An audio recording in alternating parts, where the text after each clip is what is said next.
You know, sometimes in fantasy football and really in just a lot of different aspects of what you're doing, people overhype situations, right? You're overhyping who the next breakout running back is going to be in fantasy. You overhype your weekend plans when you're talking with friends or something that's going on. And this happens a lot when you see these types of fantasy videos go out. Everybody in this industry, I'd like to hope I'm making different content, but everybody that covers fantasy for the most part, from the glimpses that I catch on somebody posting a Twitter video or something on YouTube, if I happen to stumble upon it, rare, but it's usually the same discussions. It's what great rookie now in his second year is going to be even better, and that's the breakout running back, the Jonathan Taylor, the Cam Akers. And look, I'm a lover of Cam Akers here, and it's important to have that content out there because not everybody is as dug into the space as myself or others in this industry. But when you're doing that, when you're looking for the exciting player, when you're trying to talk about that exciting player who showed something, who has the upside to be the best running back in the league in 1 to 3 years, that type of discussion, right? You lose sight of the fact of what fantasy football becomes. It's a spot where you're drafting 14, 16, 18, 20 plus rounds, and it's your entire lineup that gives you the value. Yes, having your first, second, third round pick be a great player, it should be the case, right? It's just how good is that player going to be? Can they avoid injury? But we sometimes forget what is the third, fourth, fifth, sixth running back on your roster going to be, depending on the league format you're playing. In best ball, is it just 4? Who is that fourth one? Season long, is it 5, 6? How many are you taking, and who are they going to be? If you're going 0 RB, what is that going to stem around in the mid to late rounds? And we really don't pay attention, and we sort of forget these guys who do have production, who do have stable roles in great situations for what their role is, and most importantly, where their average draft position is. And there's a player out there right now that's not being drafted where he should. Right now, he's my borderline RB30. I have him at RB32. He's going around RB38 and RB40, depending on if you're looking at half PPR, PPR, non-PPR. That's wrong, in my opinion, because this player's production is very stable. He just got buy-in from his team, more so than other people in his role, quote unquote. Offensive line should be average to above average, an offense that has been one of the highest, if not the highest, run offense in the NFL for the last few seasons. This player is not a sexy name because he's not going to catch 50 balls. I mean, in his last couple of years combined, he's barely reached 15 receptions in his first 2 seasons in the NFL. This was a player who wasn't even drafted in the NFL. Yes, an undrafted free agent. But through 2 seasons in the NFL, there's only been 2 players that have over 700 rushing yards on the ground and average 5 yards or more per carry through their first 2 seasons. One of those names is Nick Chubb, and that's not the man we're talking about today. It's the second man we're talking about today, Gus Edwards. That's right, Gus Bus Edwards. And if you're not familiar, if you're not totally tuned into the NFL, you're just getting into the NFL this year, he's a running back on the Baltimore Ravens, and he's been in these 2 to 3 back committees his first 2 seasons. 2 years ago, he was an undrafted free agent out of Rutgers, and he came in and he averaged the number 3 yards per attempt in the NFL with over 5 yards per attempt, playing alongside one Mark Ingram.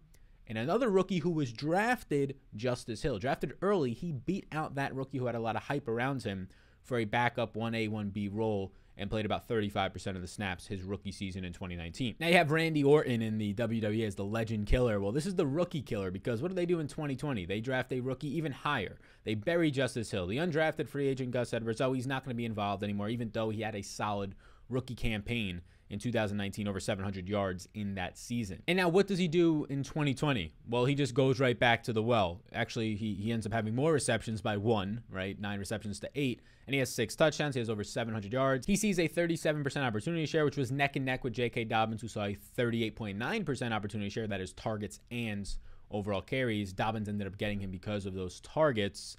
So they're basically very similar used players. Now, Dobbins was a rookie trying to work his way into a role in the NFL, so you might start off a little slower, and that is what happened, as Dobbins did catch a little bit of fire, especially efficiency-wise, over the last 6 weeks and really the last couple of weeks of the season from overall yardage standpoints, going for over 140 yards in week 16. So Dobbins was a quality rookie out of Ohio State. We know that, and we actually have a video on why we don't like Dobbins, and you can check that one out. I'll link it up here and down below. We're staying away from Dobbins. He's a do not draft. If you drafted him already, I'm sorry. Not a good idea. But outside of the production of Gus Edwards, right, the production of pretty solid 9.9, call it 10 attempts, 10 opportunities really per game last year. Over his last 17 games, he's played all 32 games in his NFL career as an undrafted free agent. Out of his last 17, 6 of those, 37%. A decent amount for a player who's not being taken as this top 30, top 25, even top 35 running back right now. 37% of those, he scored 9.5 or more fantasy points. And as a guy who doesn't really get receptions, it's pretty solid. 8 touchdowns in his first 2 seasons as not a bell cow. Pretty solid. More goal line opportunities last year than one J.K. Dobbins. He ended up leading the team in that area. But here's the big thing, right? The big thing is that after the season was over and towards the end of last year, you saw Mark Ingram, 30-year-old running back. He had an out in his contract, and they let him go. They let him walk. That was understood. That's kind of why they drafted J.K. Dobbins, maybe why they drafted Justice Hill before that, and just really didn't work out. So they take Dobbins in that draft. Mark Ingram walks. Okay. But what wasn't expected was this undrafted free agent in 2019 to actually be a big part of an offense that has led the league in rushing in back-to-back seasons. And I mean, part of that also because their running back, Lamar Jackson has led the league in carries per game and also yardage over the last 2 years, going over 1,000 each of the past 2 seasons. And even with all of that happening, them continuing to take draft picks around him, Lamar Jackson going off, you're still seeing this commanding opportunity share, close to a 40% snap share last year, a 37% opportunity share, and he deserves it. They gave him a second-round tenure earlier this year. And now what does that mean? A second-round tenure means that you have to get paid 110% of your previous salary, or for 2021, $3.3 million approximately, whichever one is higher.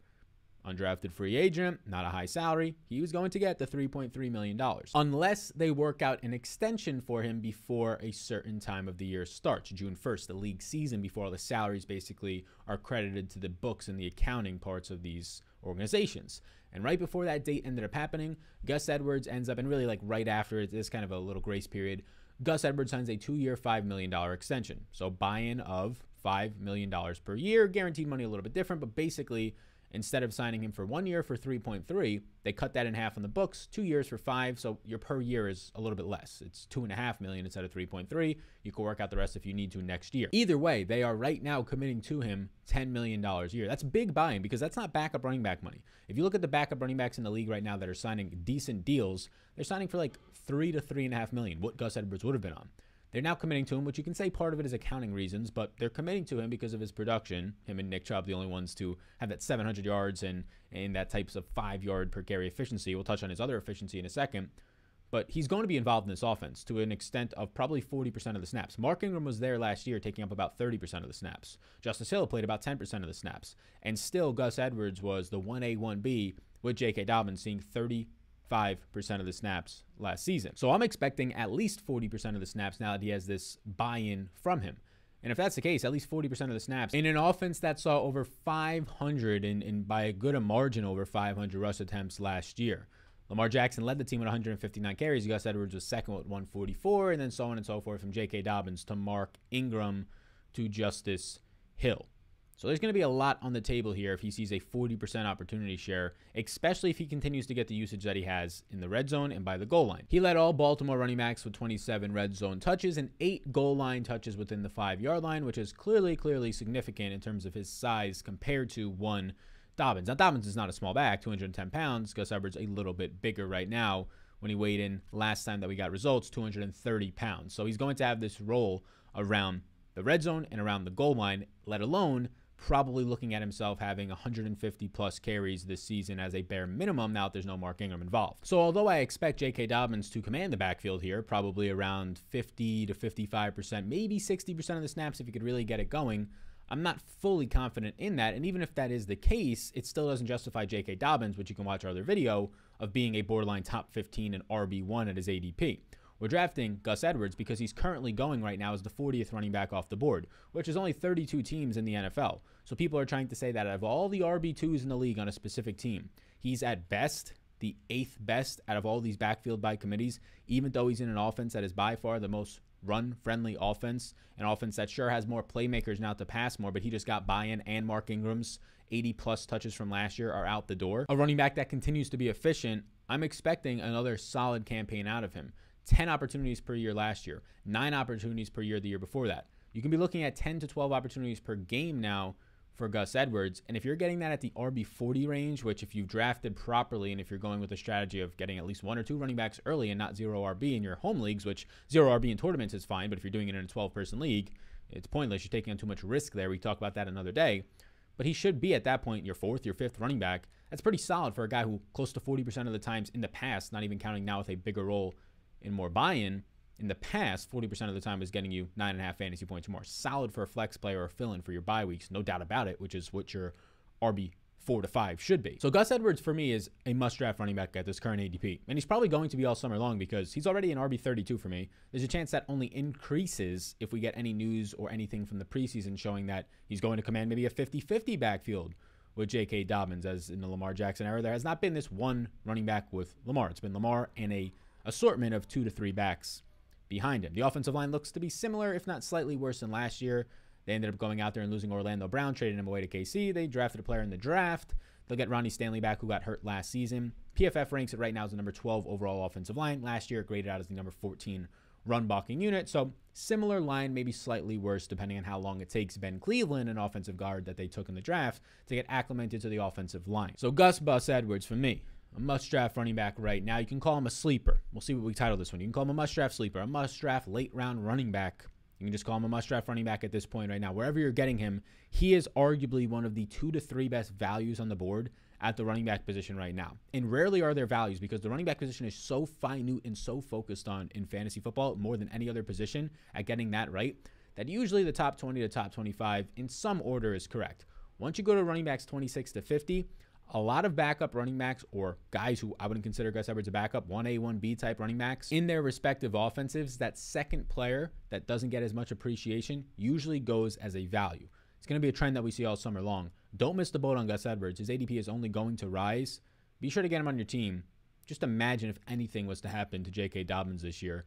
It's full steam ahead for Gus Bess, a must-draft running back 2021.